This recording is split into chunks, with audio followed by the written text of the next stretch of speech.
this tutorial, we are going to build a blog website and review some basic design and prototyping skills using XD. I encourage you to use the markers to help you navigate all of this content. Also, check out our other XD videos for skills you can use in either web or app mockups. Let's begin by taking a look at where we're headed. So we are creating this website, and I'm just going to show you a few pieces of interaction we'll be learning.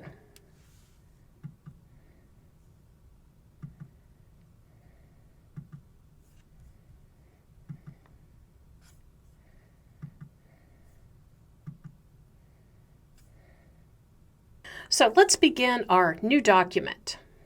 I can either go to my home page or simply go to File, New. From my home page, I'm going to choose a new web-size document at 1920 by 1080. This document is going to automatically save to the cloud.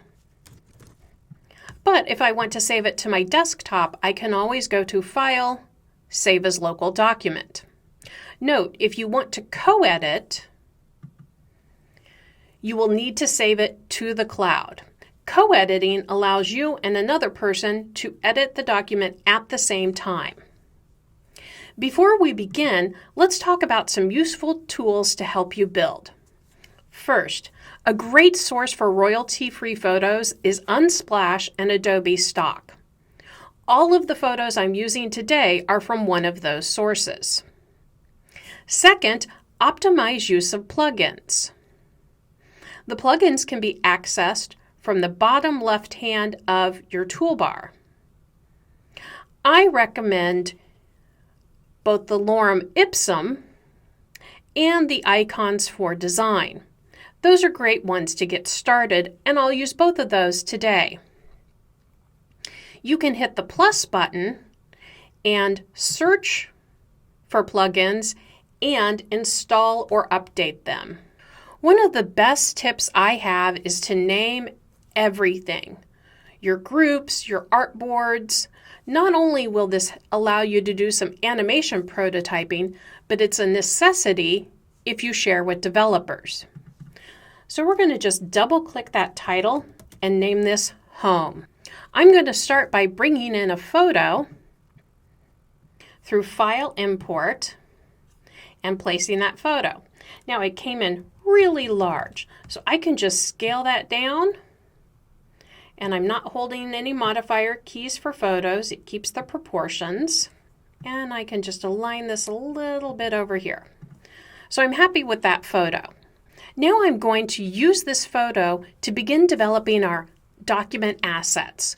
Document assets are colors, type, components, and videos that we plan to use in the design. Document assets are located at the bottom left toolbar, and you can see document assets. You might end up in your libraries, and if you do, simply click Document Assets. I'm going to pull some colors from this image and add it to our color document assets.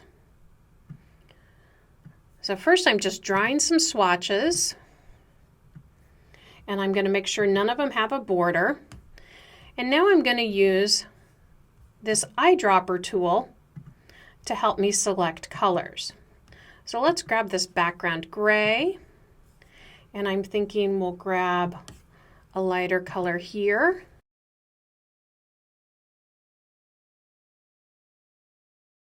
So now I've got all of my colors pulled directly from this photo, and I'm going to simply add them to my color library. And this is going to allow me to quickly use these colors throughout my design. Next, let's work on some character styles. Sans serifs are great for web design. Now, one thing I think throws students off is size. Just know that pixels are different than points, and you're probably familiar with like 10 or 12 point font just from working in things like Microsoft Word. To kind of put it in perspective, 1 pixel is equivalent to 0.75 points. So a pixel and points are not interchangeable. Now I'm going to go through some of these styles, and feel free to use these same styles or sizes if it helps. So I'm going to begin by creating my headline. And so I'm going to use Proxima Nova, and I want this to be bold. And I'm going to have this be 48 and 58. If I scroll down, I can see colors. I'm going to leave it kind of this darker gray. You can go full black if you want to on your headline. And now to add the character style, I just hit this plus mark. Now, one of the things I like to do when I add that is double click and add a little description to help me out. So this is going to be my H1 or main headline. Let's do another one. So I'm going to call this my headline 2. And it's going to be that Proxima Nova bold, but I'm going to make it a little smaller. So I'm going to make it 40. And again, we'll add it, and I'll put H2. So I'm going to go through and add all of these character styles, and through the magic of video, you're going to see the finished product. Okay, so I created all of the character styles we are going to be using for this project, and just to let you know what each of these is, my headline went from 48 to 32. I have a button styled at 21 in both that dark gray and reverse, just depending on where I need some contrast. I have 2 types of body copy. Both of them are at 14 point, but body 2 has a wider line spacing. And finally, I have some large text for that overlay page we're going to do. Now, some of the other design elements we will need include icons and buttons. Let's find some icons through our plugin. So I'll navigate back to my plugin, and I'm going to go into Icons for Design. In this, I can choose the size of the icon. Try to have a consistent size and style. So for example, stick with all filled or all stroked. So we're going to find a menu. And there's our menu. And we're going to find a camera. And I'm going to use the outlined one. And we're going to find email. Well, here I don't have any outlined email. Now I could select this and try to use the stroke, but in this case I'm going to choose a different icon search to find that. So this is just introducing you to a different plugin. And so I'm going to look for email. In this case I can also look for illustrations, and this first one is perfect. So I'll go ahead and choose that. I can import that as a SVG or a PNG. I'm going to import that as a SVG, which is scalable vector graphic, which will allow me to change any of the features that I have with that. And we'll just paste that right there. So now I have all of my icons ready to go.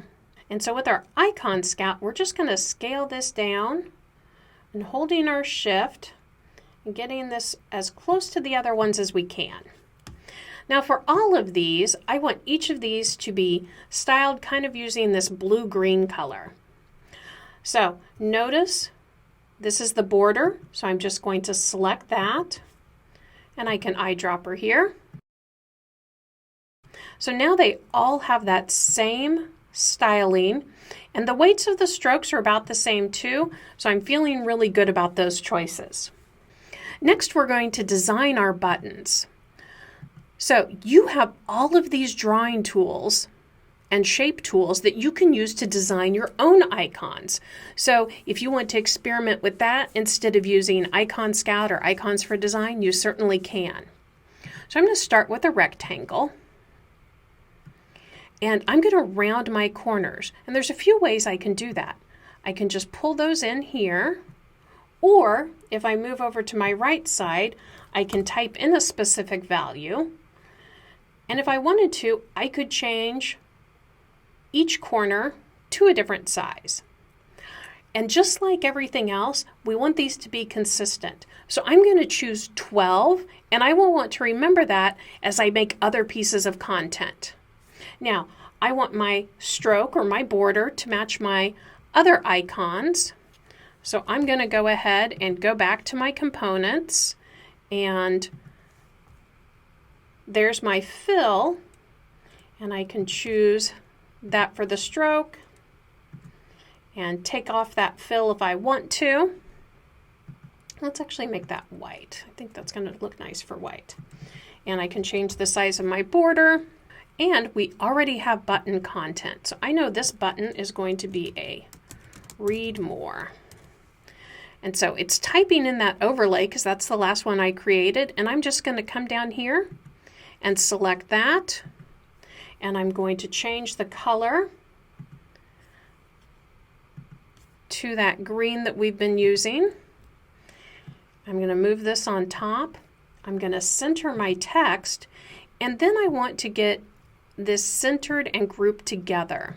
So I'm going to select both of those. And I have my alignment tools right up here. So I'll align those and group that together. You can always use those alignment tools to help you through your design, and there's also a layout grid that you can use to help you balance things out. Now I'm not going to get in depth with that because I just kind of want to introduce you to tools. So I'm going to quickly get some of these into place, and we'll move on to our second page.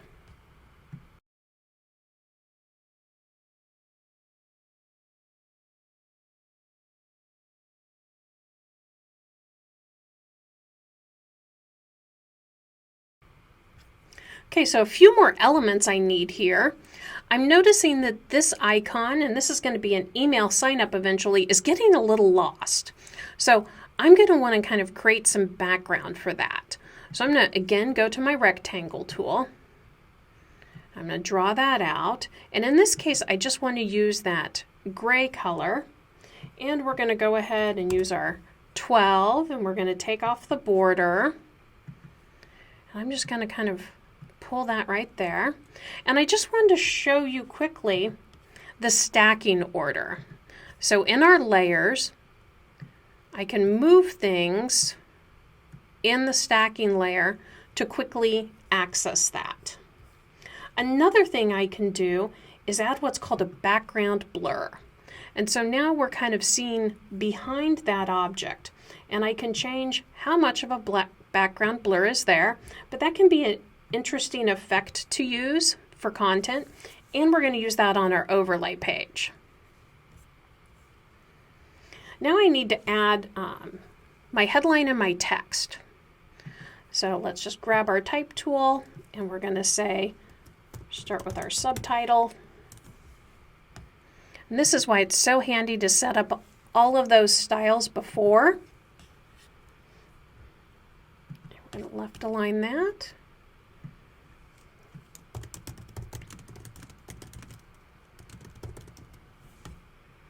And I just want to explain text boxes to you.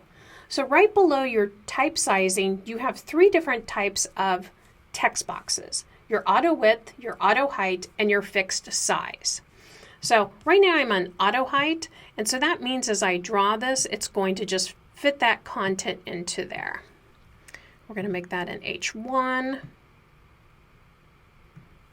And then finally, let's add our body copy. And so to use the lorem ipsum, what I like to do is just add 1 letter in. I like to change my text box to a fixed size. And then I go into my plugin, click on lorem ipsum, and fill with my placeholder text. Now I can go back and style that. And I'm going to use that body style. And notice it's not quite filling out. So I can go back, fill with more placeholder text. Now, one thing about web writing is that you usually have some breaks in there. So I always like to add a couple of breaks just to illustrate that.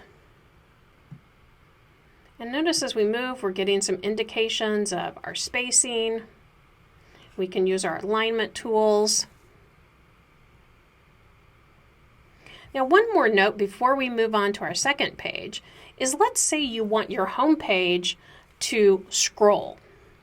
So I've clicked on my title home, and I'm just going to pull down this bottom. And this would create a scrollable home page. The lines here on the left indicate the breakpoint. So let's just show you what that looks like.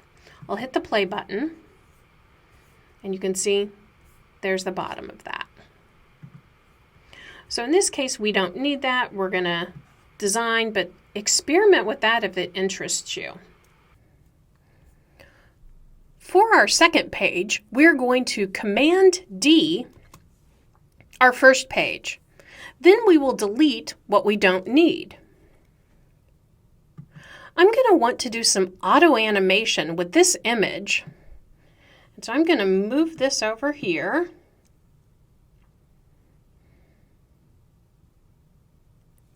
And in order to make sure that that animation works, I want to make sure that it shows up as image 1 on both pages. So I'm going to go into my layers. Let's go ahead and name this our second page. And so I'm looking at this image, and it is not named image 1, so I'm just going to name it image 1. And then we'll go back to our home page, and same thing. We're just going to make sure that it's named image 1. Next, I'm going to add a background, just so we don't have that glaring white. So I'll take off that border, and let's go ahead and give that the gray fill. And I can always change that appearance if I want to, kind of like that. And either by right-clicking or by going to Object Arrange, I can send that to the back. Next, I'm going to grab that rectangle tool again, and I want to place some stock images down here at the bottom. So I'm going to draw a nice square, and I'm holding down my Shift key to get a perfect square. And I want this to have the same rounded look as our others. So I'll go ahead and add that 12-point rounding. And now I'm going to use what is called the repeat grid. So I'm going to select my repeat grid. And all I need to do is pull this out. Now I want 4 of these, but I want to space those out a little bit more. And if I wanted to go further down, I could. So this is the repeat grid. You can repeat grid text or photos. And the neat thing about this is now I can simply drag and drop my stock images in here. So I have some stock images, and I'm just going to drag them from my Finder right into that repeat grid. And you can see it brought all of those in.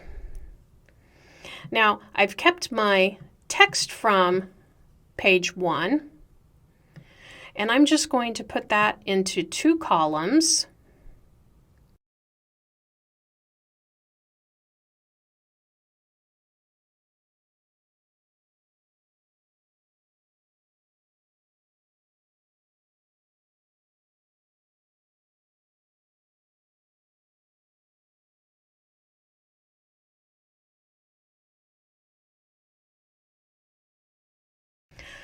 So now we need to add our overlay page. To do that, instead of copying this content or duplicating the page, I'm going to use my artboard tool.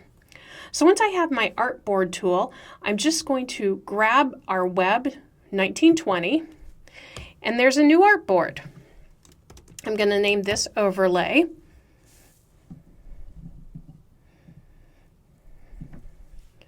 And I'm going to draw a rectangle, and I know I want this to be 1920 by 1080. And I'm going to use our gray and no border and get this into place. And I want this to have that background blur, and you'll see why in a minute. So we've added that background blur, and we can adjust that as much or as little as we want. So I'm going to add some text here, and I'm going to have that styled in my overlay and centered. Now I want to show you what we're doing over on my layers panel. So there's my home. I'm going to switch to my selection tool, and I'm going to group that. Now that might seem a little strange, but it's going to make sense here in a minute. I'm going to name that group my navigation group. And what I'm going to do is create stacks out of this text. And this is going to remind you a little bit of the repeat grid. So I'm going to select a stack, and I'm going to use the vertical stack, and I'm going to create some padding. And so this is the space around this text block. And let's say we're going to have that be 90. And so I'm going to grab my text right here, and I'm going to duplicate it. And so there is my group, and now I can create some other content here. So maybe we're going to have a contact.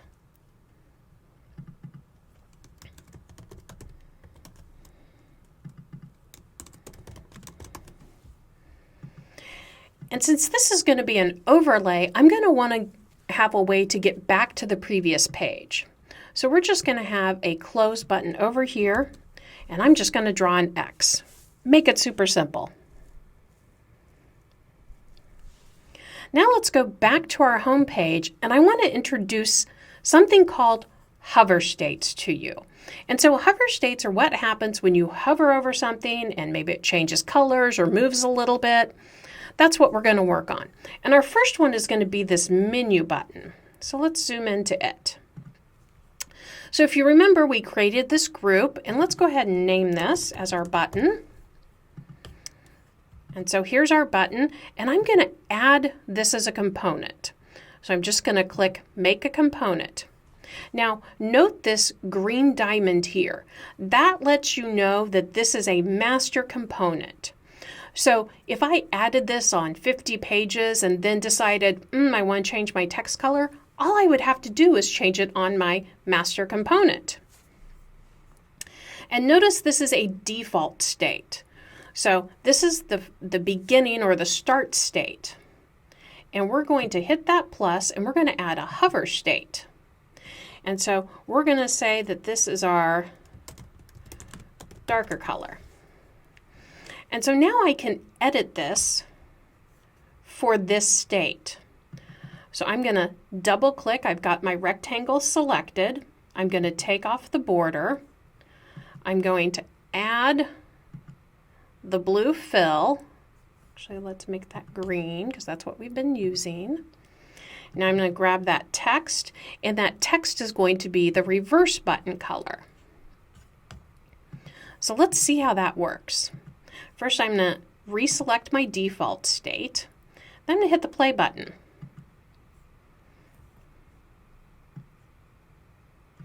And so as I hover over that, I get that little color change.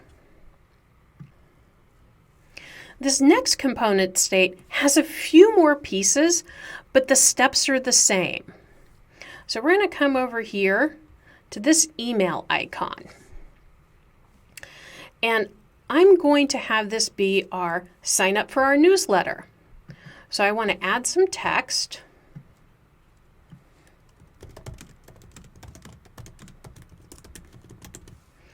And we'll style this what we like here. I think that button text might be nice. And we want this to be just left aligned. And I want to get these all aligned with each other. There we go. And now I also want to put an arrow with this. So we will go back to our icons.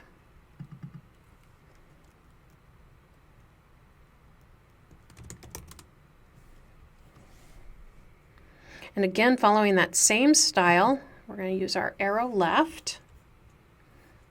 And let's change our color to that green we've been using. There's where it went. Sometimes I gotta find where I drop things. So now everything is aligned. And now I'm going to group it. Now that I've grouped it, just like we did before, I'm going to make this a component. Okay, so this is our parent component. Now, instead of doing a hover state, we're just going to add a new state. So this is our default state, and then we're going to call this our clicked state. And so I can then move things within this component group. So again, I'm kind of double clicking in here, and this is going to need to be a lot larger. And then I'm going to move our email icon, and I'm holding shift just to keep things in alignment.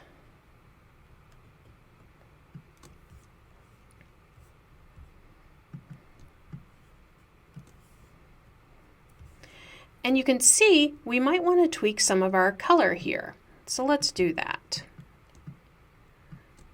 I'm just going to move these a little bit more. And let's just make everything just a dark tone.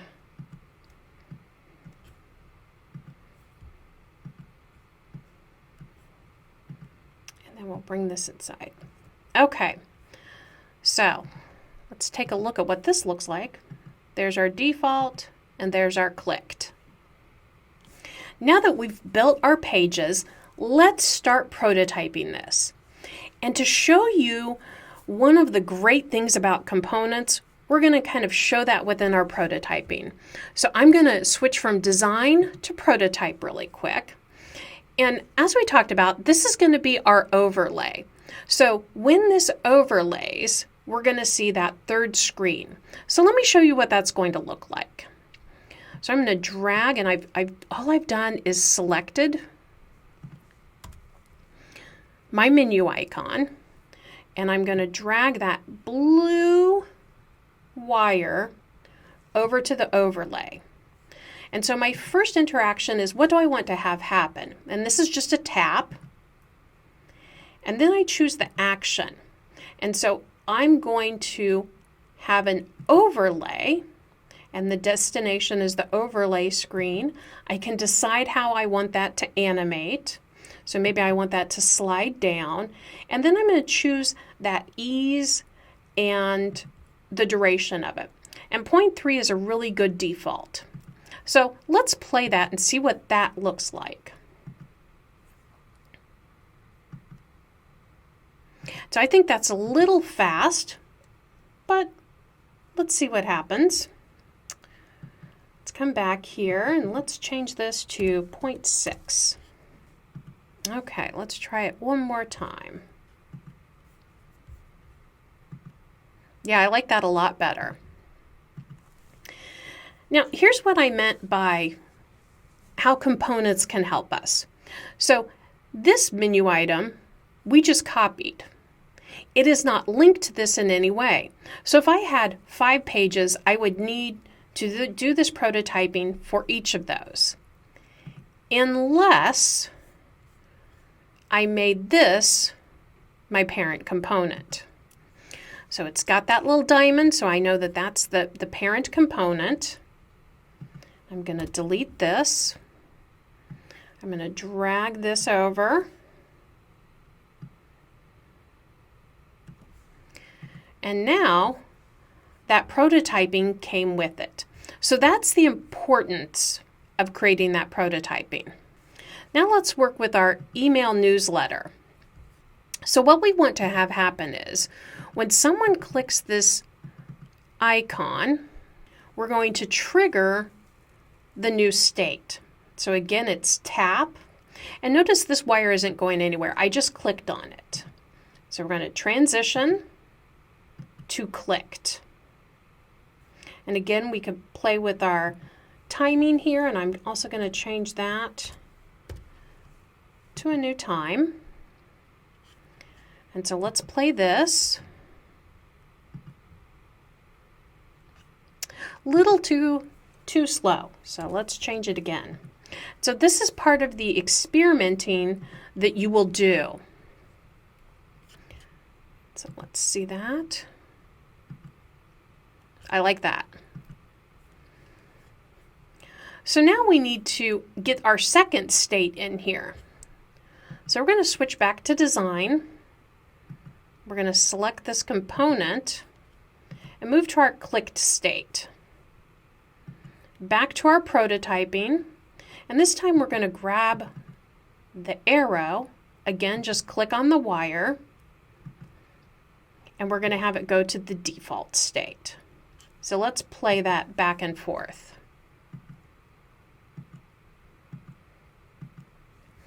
Great.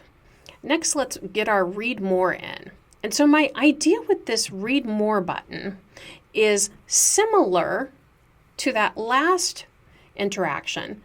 Once we get that hover of that darker color, that's when it's going to move to the next page. So I'm going to drag this to the next page, and I want to auto animate it to that page. And that means we're going to see that photo and some of the text kind of move in an interesting way. So let's play this. So there's that hover state, and I click, and you can see how things moved. And there's our cool overlay. So the last thing we need to create is this home page link. And so we'll just drag that back to page 1. And we don't need to auto animate that because there's not any of the same elements. But I do like the idea of having it slide up. So let's play that. And maybe slowing it down a little bit. Excellent. So we now have everything prototyped, and we can preview this one more time and then share it. So I'm going to come over here to my home page, and when I zoom in, you can see I've got this little home icon. I'm going to click on that, and that says Flow 1. So I can rename this and call this My Blog. We'll do version 1, and I'm going to go ahead and play this. And so we'll be able to see all of our interactions here.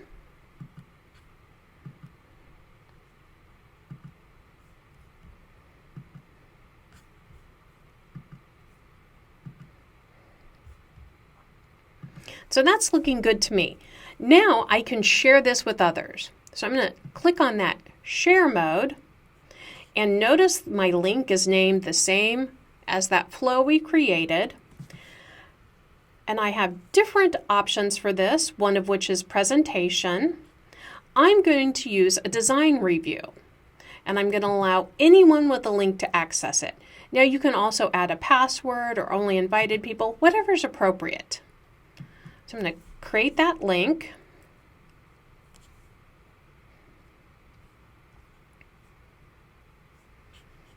And then when I open that link, here's what that design review looks like.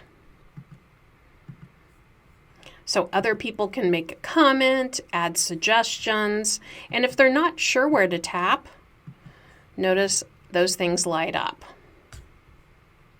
So that should help you get started on a web page.